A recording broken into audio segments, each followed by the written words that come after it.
সারা বাংলায় তৃণমূল কংগ্রেস চলছে চলবে আজকের যোগদান কর্মসূচি সফল হলো যোগদান কর্মসূচি সফল হলো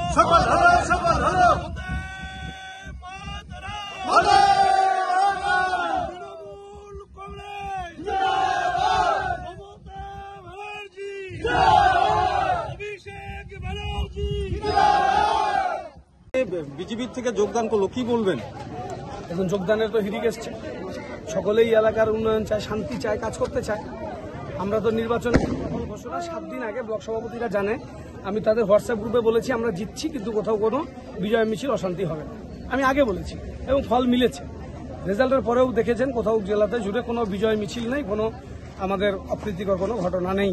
দু একটা জায়গায় ছোট ছোট ইনসিডেন্ট, সেটা বিজেপির হার মাধ্যমে তারা তো ভুল বন্ধ হতে পারে। আমাদের যেটা কাজ সেটা হচ্ছে যে এলাকার উন্নয়ন করা। সেই উন্নয়নে যারা সামিল হতে চান, বিজেপির থেকে 2-4 ভোটে পঞ্চায়েতে জিতেছিল, তারা যদি এসে যায় ভালো।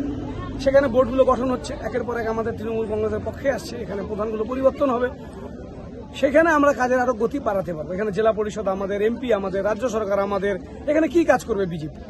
সেখানে কেনই বা থাকবে? ওই ভদ্রলোক যে বা ভদ্র মহিলা বুথের থেকে পঞ্চায়েতে বিজেপিতে জিতে এসছেন, তাকে তো এলাকায় কাজ করতে হবে। 5 বছর পরে তাকে আমাদের তৃণমূল কংগ্রেস হয়ে দাঁড়াতে হবে। কাজেই তাদের কাজের জন্য আমরা বলেছি যোগদান করো। প্রধানকে এখানে আমরা নিচ্ছি না, পাড়াডুবিতে প্রধান আমরা নিচ্ছি না।